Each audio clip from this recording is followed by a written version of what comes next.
The sun shone brilliantly on the day Zara and Saad were married.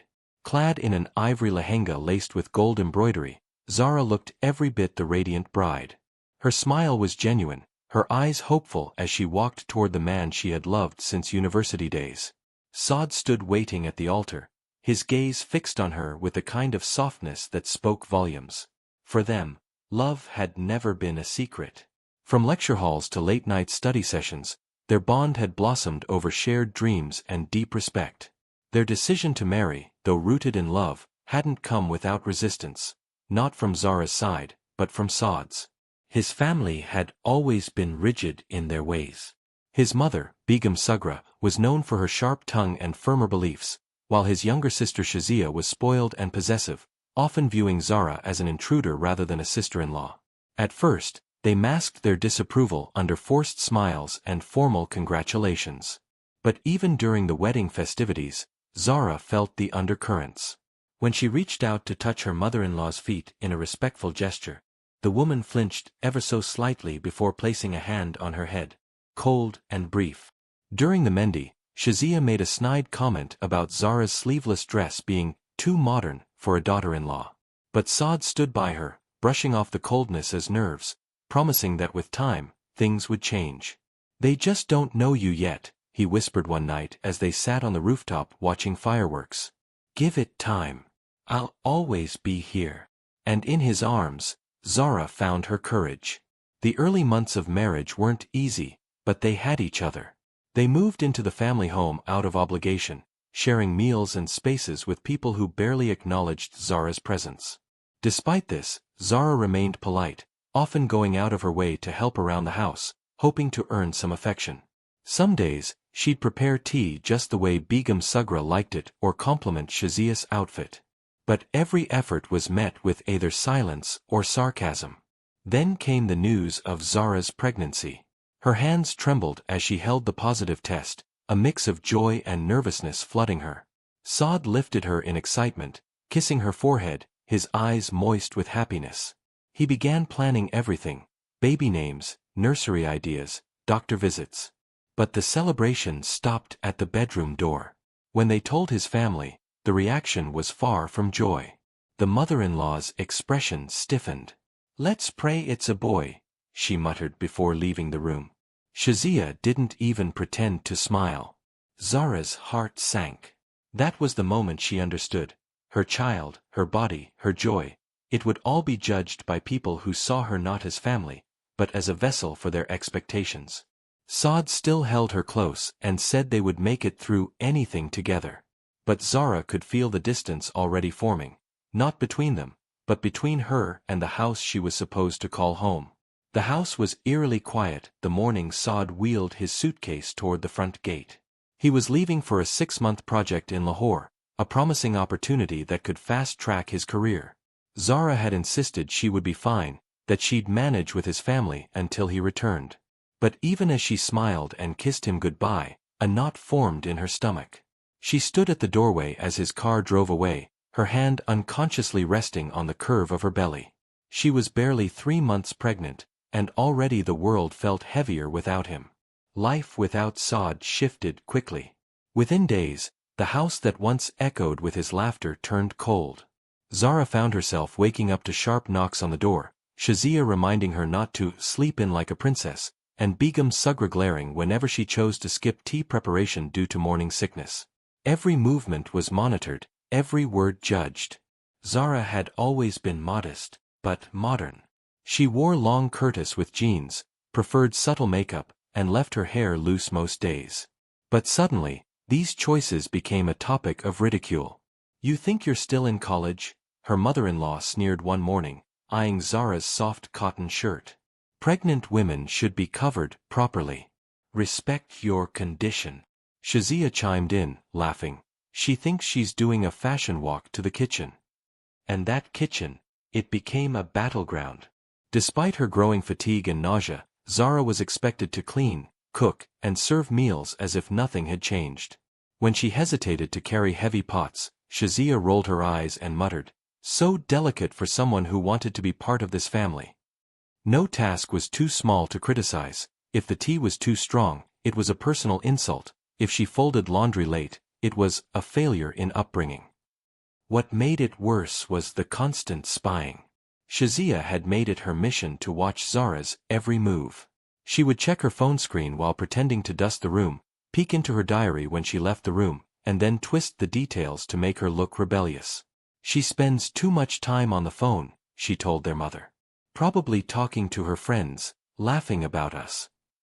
Zara tried to ignore it at first, but when she once sat quietly in the living room watching a recipe video, Shazia snapped a photo and showed it to Begum Sugra. See. She lies around like a queen all day. Finally, one evening, after holding it in for too long, Zara called Saad. She sat on the edge of the bed, tears clinging to her lashes as she told him everything, the constant nagging, the physical strain, the mental exhaustion. There was a long pause on the other end before Saad replied, his voice calm but dismissive. Zara, they're just old-fashioned. Try to adjust. You know how my mom is. She doesn't mean harm. It'll pass.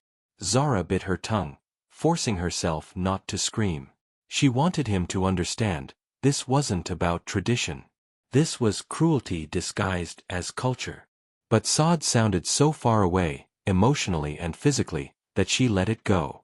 She hung up quietly, staring at the ceiling in the dark room. The fan spun slowly above her, and the only sound she could hear was the soft thud of her heart and the occasional clink of Shazia's bangles outside her door, still pacing, still watching. It started with a simple remark from Begum Sugra during dinner. Zara had been too exhausted that day to help in the kitchen and instead stayed in her room, curled up with a hot water bottle, battling dizziness. When she finally came out for dinner, pale and quiet, her mother-in-law didn't hide her disdain. How convenient, she muttered, picking at her food. She's always sick when there's work to be done. The next morning, Zara woke up to find her phone missing from the nightstand. She searched the bed, the drawer, even under the rug. Panic crept in. It was her only line to Saad, her only escape. When she asked Shazia about it, the girl shrugged nonchalantly and said, Ami took it. Too much screen time isn't good for the baby. Too much screen time. Zara repeated in disbelief. I use it to call Saad. To check my health apps. Exactly, Shazia said with a smirk. And to complain about us, I'm sure. That evening, Begum Sugra handed Zara the phone, but only after entering the room and standing beside her while she spoke. Zara hesitated, then dialed Saad's number. He picked up quickly, voice warm as always, asking about her day. But as Zara began to talk, she caught the glare from her mother-in-law and swallowed her words. It was okay, she said simply. Are you resting enough? Yes. I am. She hated how she had to lie, but what else could she do with eyes burning into her skin? The days blurred after that. Without her phone, Zara felt completely cut off. Her friends didn't know where she was. She couldn't check her messages, read pregnancy articles, or even keep track of her appointments. Every aspect of her life was now dictated by the women around her, and they had made it clear she had no voice. Her health began to decline rapidly. One afternoon, as she tried to carry a bucket of water to the bathroom, her vision blacked out.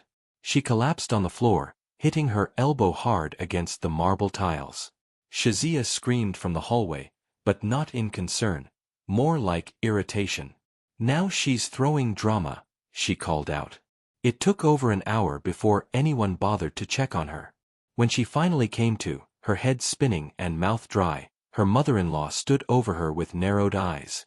You probably didn't eat properly. Whose fault is that? I need a doctor, Zara murmured weakly. You need to stop pretending, Begum Sugra snapped. Your generation loves to exaggerate.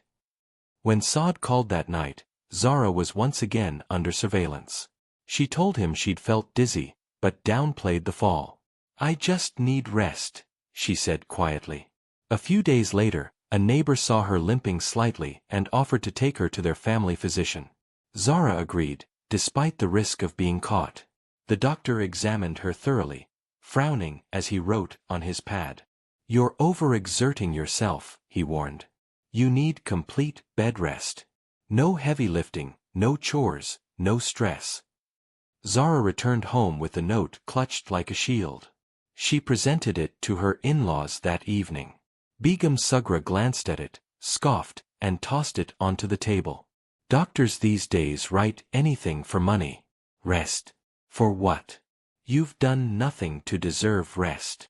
The paper stayed there for 3 days, stained by tea and ignored by everyone except Zara, who stared at it whenever she passed.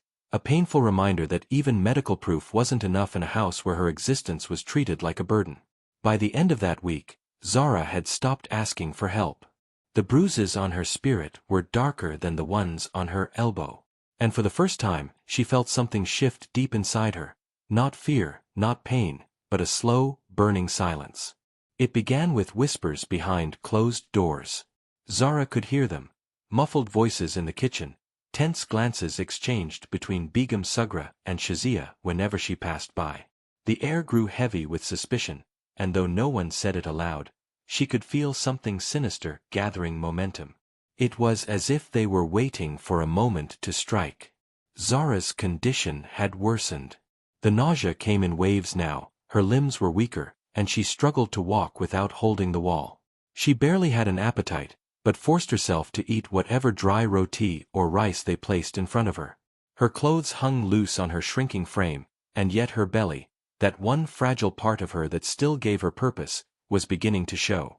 They didn't see it as life growing inside her. They saw it as a threat. "She's cursed," Begum Sugra whispered one evening when she thought Zara was out of earshot. "Ever since she came, the house has been full of illness and disgrace." "She's making Saad disobedient," Shazia added. "He listens to her more than us. She's poisoning him." That night, it rained heavily. Thunder growled through the sky as winds howled against the windows. Zara sat in her room, the door slightly ajar, her hand gently caressing her belly. She missed Saad terribly. Despite everything, she still clung to the hope that he would return and rescue her from this growing madness. She heard footsteps approaching but thought nothing of it, until her door slammed shut behind her. She turned around to find Begum Sugra, Shazia, and an older female relative from the neighborhood, someone she didn't even recognize, standing in her room, blocking the exit. Zara's pulse quickened. Her voice trembled. "What's going on?" she asked, standing up quickly. "You've brought nothing but shame into this home," Begum Sugra said coldly. "Talking back. Lying. Acting like a queen. Maybe we should remind you who you really are." "I've never," Zara started, but Shazia shoved her back down onto the charpai. "Enough," her sister-in-law snapped. "No more drama." Before Zara could scream, Begum Sugra pulled out a pair of rusted barber scissors and a buzzing trimmer.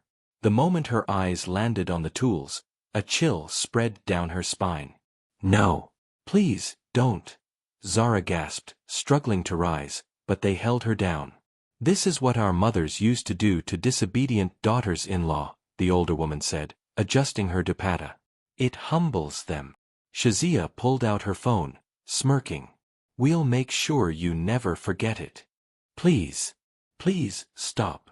Zara screamed, tears rolling down her cheeks. Her voice cracked with desperation.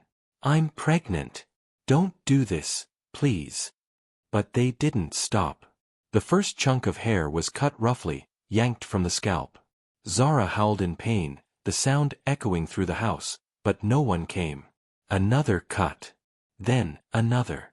Shazia held the phone steady, laughing between recordings. "Say hi to Saad," she sneered, zooming in on Zara's tear-streaked face. "He should see the gem he married." As the electric trimmer buzzed to life, Zara sobbed louder, her body shaking violently. "Please. I'll leave. I'll do whatever you say. Just stop." "You're not worthy of Saad," Begum Sugra hissed. "Not worthy of this home. Not even worthy of that baby." Hair fell in heaps around her shoulders, damp with sweat and tears. The cold air hit her bare scalp, and Zara trembled uncontrollably. Her cries softened into whimpers, her throat raw. At some point, she stopped resisting. Her body slumped forward, too numb to fight. When it was done, Begum Sugra dropped the trimmer onto the floor, stepping back to admire their work. "Now you look like what you really are," she said. "Empty."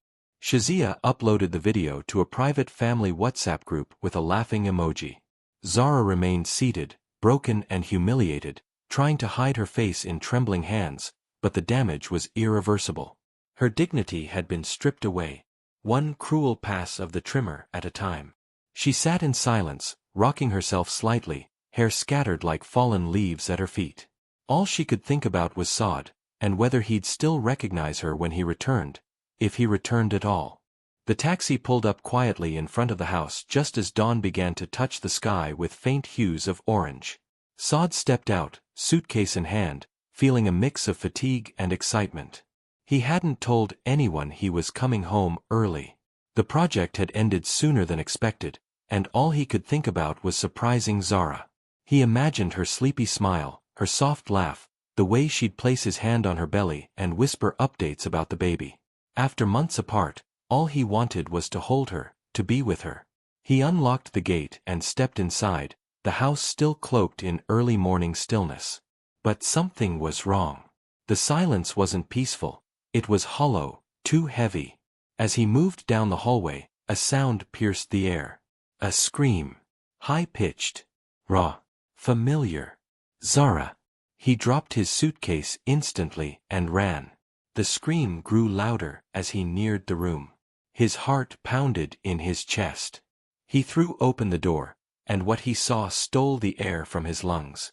Zara was on the floor, curled into herself, her hands covering her face.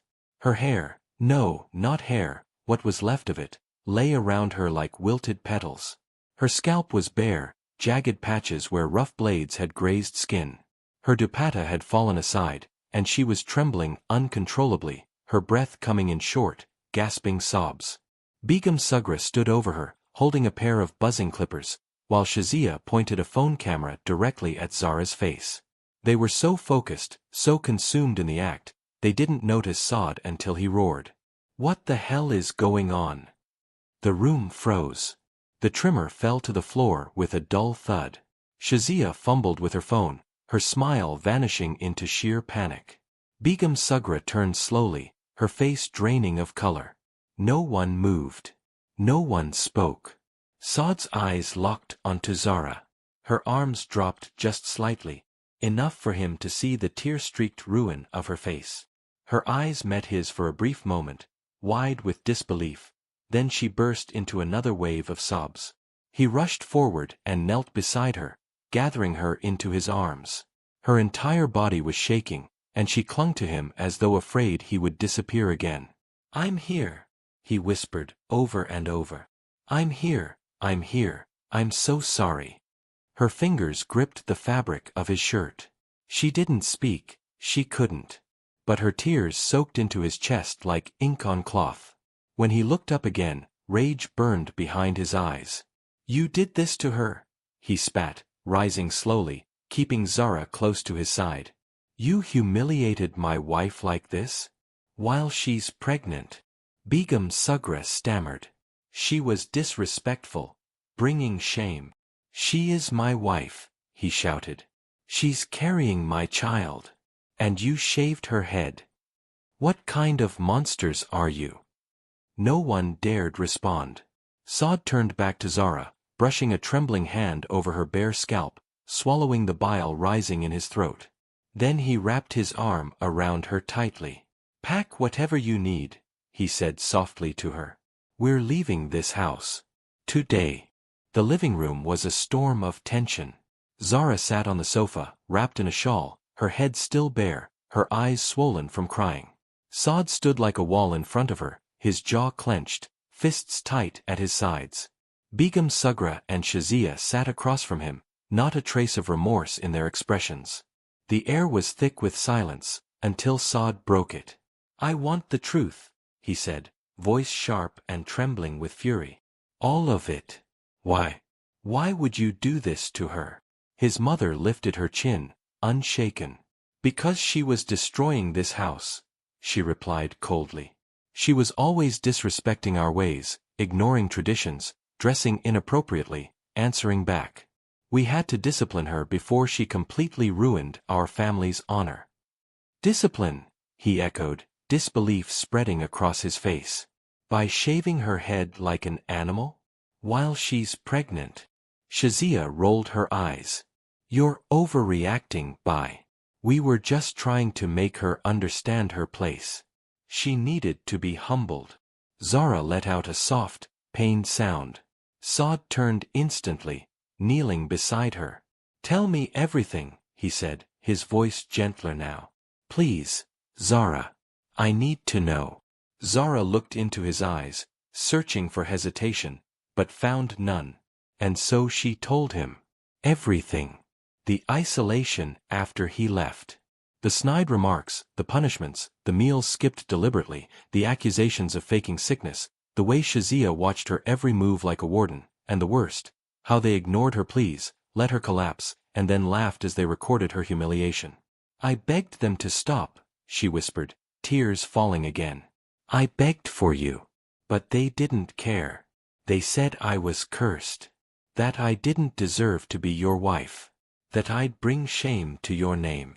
Each word she spoke made Saad's heart drop further into a pit of guilt and rage.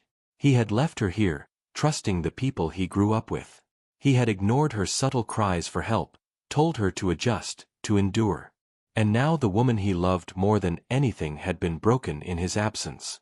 He stood up slowly, turning back to his mother and sister. We're leaving. Saad, Begum Sugra said sharply, standing as well. If you walk out that door with her, don't bother calling yourself my son again. Shazia crossed her arms, smug. She's brainwashed you. She'll make you regret it. Saad didn't flinch. He stared at his mother, then his sister, and said, You already make me regret ever trusting you. He turned back to Zara and helped her to her feet. She staggered slightly, still weak, but his arm steadied her. We're going to the hospital, he said gently. Then we're going home. Our home. Zara clutched his hand like it was her only anchor in the storm. As they walked out, the silence behind them was deafening. No apologies. No remorse. Just threats and cold stares. But Saad didn't care anymore. The moment they stepped outside, he looked at her again. I should have come back sooner. I should have protected you. Zara didn't say anything. She didn't have to. Her hand in his was enough. Her silence spoke louder than 1,000 words. You're here now. And that was all that mattered. The hospital smelled of antiseptic and quiet sorrow. Zara lay on the bed, her fragile frame swaddled in a white blanket, eyes half closed but restless. The soft hum of machines and distant voices in the corridor barely registered in her ears. Her shaved scalp still throbbed, but it was nothing compared to the aching weight pressing down on her chest.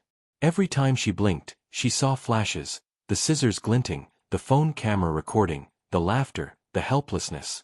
She would flinch without meaning to, startled by even the softest sounds. The doctors diagnosed her with extreme stress, physical exhaustion, and emotional trauma.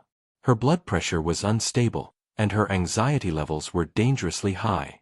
She needs peace and rest, urgently, the physician told Saad with a grave expression. She's in her second trimester. The baby's strong for now, but the next few weeks are critical. Saad hadn't left her side. He held her hand during the scans, fed her spoonfuls of soup when she refused to eat, and sat silently while she stared at the wall for hours. He spoke gently, without pressure, always giving her space. But one evening, as the nurse changed her for, he broke down. Right there beside the bed, he knelt down, buried his face in her lap, and whispered, I'm sorry. I failed you. I should have protected you. You trusted me, and I left you with them. Zara's hand trembled as she placed it on his head. Her voice was hoarse, barely audible. You came back. That's what matters now. A few days later, an old family friend, Advocate Ahmed, came to visit. He had heard whispers of the incident from neighbors and had seen the viral video making rounds in private circles. His face was tight with restrained anger as he greeted Saad and Zara. I'm offering my help, he said, his voice firm but kind. What they did to her isn't just wrong, it's criminal. Emotional abuse, assault, defamation. You have the evidence. That video alone could carry the case. And there's a baby involved. You need to act. Zara looked away, her fingers knotting into the blanket. The thought of courtrooms, media, and legal battles made her stomach churn. She didn't want more attention, more eyes on her pain. But then her hand instinctively moved to her belly. Her child. Would she allow her daughter, or son, to grow up in a world where silence protected cruelty? The answer came in a whisper, but it carried a strength that surprised even her. "Do it," she said, her eyes meeting Advocate Ahmed's. "I'll file the report." Saad took her hand in his, pride and pain etched on his face. For the first time in days, Zara sat a little straighter in bed. Her body was weak, but her will was no longer broken. She wasn't just surviving now, she was standing up. Not just for herself, but for the life growing inside her. It started with a whisper, a shared link in a private WhatsApp group, followed by gasps, emojis, and silent shock. Within hours, the video spread like wildfire. The grainy clip of a pregnant woman being held down while her head was forcibly shaved burned through social media timelines. Zara's trembling sobs, the cruel laughter of her in-laws, the cold glare of her mother-in-law. It was all there. Raw. Unfiltered. Horrific. By the next morning, it had gone viral. News anchors debated it on primetime shows. Twitter was flooded with hashtags. Hashtag Justice for Zara. Hashtag End Domestic Abuse. Hashtag Not Your Honor. Instagram stories carried stills of the clip, blurred slightly to protect Zara's identity, but the message was clear. This was not discipline. This was violence. And the public wasn't going to let it slide. Women's rights groups responded first, organizing emergency press conferences and demanding immediate police action. "This is not just an assault on a woman," one activist said angrily on national TV. "This is an assault on every woman who's ever been told to stay silent in the name of family." The police, now under immense public pressure, opened a formal investigation. Officers arrived at Saad's family home with warrants, questioning the in-laws, collecting evidence, and even seizing the original video files from Shazia's phone. Begum Sugra's confident sneers quickly faded under the cameras flashing outside their gate. Shazia, once proud of her actions, now avoided every mirror in the house, unable to recognize the monster she had become in public eyes. The community that once revered the family as respectable, now whispered behind their backs. Aunties who once drank chai in their drawing room now crossed the street to avoid them. No one wanted to be seen defending the indefensible. Back at the apartment where Saad had moved Zara after the hospital, things were calmer, at least on the surface. Zara remained quiet, still processing the shock of seeing her private pain played out across the internet. She hadn't watched the video. She couldn't. But she knew what it showed. And more importantly, she knew what it had started. Journalists flooded Saad's inbox with interview requests. Morning shows wanted exclusives. Online platforms promised to amplify her voice. But Zara declined every single one. She wasn't ready to speak. Not yet. She didn't want her story to be reduced to a headline, her trauma dissected for views. Her silence wasn't weakness, it was control. A decision she finally got to make on her own terms. She spent her days quietly, reading books, sipping herbal tea, resting. Occasionally, she would scroll through the flood of messages, strangers sending support, women sharing their own stories, young girls thanking her for her courage even in silence. And though she didn't reply, each message added to a growing strength inside her. Saad respected her choice. "When you're ready," he told her gently one night, "you'll speak. And when you do, the world will listen." Zara looked at him, her hand on her belly, and gave a faint nod. Her voice may have been quiet, for now, but the world was already echoing her scream. The courthouse was surrounded by news vans and photographers the day the hearings began. Police held back crowds as Zara stepped out of the car, dressed in a soft blue hijab, her chin held high despite the nerves coiled in her stomach. Saad walked beside her, protective but quiet, his hand resting lightly on her back. Cameras clicked wildly, voices shouted her name, but Zara didn't flinch. She was no longer the same woman who had once sat curled on the cold floor of her in-laws' house. That woman had been shattered. This woman was being rebuilt, piece by piece. Inside, the courtroom buzzed with anticipation. The video, the one that had haunted Zara's nights, now played on a screen before the judge, the prosecution, and the entire room. Some gasped. Others shook their heads in disgust. Zara sat still as her own screams echoed off the walls. She clenched her fists, refusing to look away. She needed to see it. All of it. Because pretending it didn't happen would only give power back to the people who hurt her. The prosecutor laid out the charges clearly: aggravated assault, emotional and psychological abuse, defamation, and endangerment of a pregnant woman. The evidence was overwhelming. The video, Zara's medical records, the doctor's testimony, even the messages and posts that had surfaced from Shazia's phone. The defense tried to argue family discipline, cultural misunderstanding, even suggesting Zara had provoked her in-laws. But no one in the room bought it. Especially not after Zara stood to speak. She walked slowly to the witness stand, every step echoing through the silent chamber. She adjusted the microphone and took a deep breath. Her voice trembled slightly at first, but each word grew stronger, firmer, until the room seemed to lean into her. I was not asking for luxury. I was asking to be safe in my own home, she said. I was pregnant. I was isolated, humiliated, and treated like a threat, simply for existing on my own terms. They said I dishonored their family. But there is no honor in cruelty. No tradition in violence. She paused, glancing briefly at her former in-laws, who now avoided her gaze. I begged them to stop. They laughed. They cut my hair while I screamed, while my baby grew inside me. And they filmed it, proudly. This wasn't culture. This was abuse. And it nearly broke me. Zara's voice cracked slightly, but she didn't stop. I'm speaking today not just for myself, but for every woman who's been told to suffer quietly, to adjust, to endure. We're done enduring. When she finished, the courtroom sat in stunned silence. Even the judge seemed to need a moment before continuing. Weeks later, the verdict was delivered. Guilty. On all counts. Begum Sugra and Shazia were sentenced to time in a rehabilitation center for domestic offenders, community service, and mandatory therapy, along with hefty fines. Though the punishment wasn't as severe as some hoped, it was a clear statement, a legal and moral win. By then, Zara's belly had grown full. She went into labor in the early hours of a quiet morning, surrounded by soft light and Saad's steady presence. After hours of pain and tears, a cry filled the hospital room. Sharp, strong, alive. It's a girl, the nurse smiled. Zara held her daughter close, the warmth of the newborn's tiny body against her chest overwhelming her with emotion. Tears slid down her cheeks, not from sadness this time, but from a fierce, glowing joy. She looked at Saad, who kissed her forehead, then down at her daughter. Her name is Noor, Zara whispered. Light.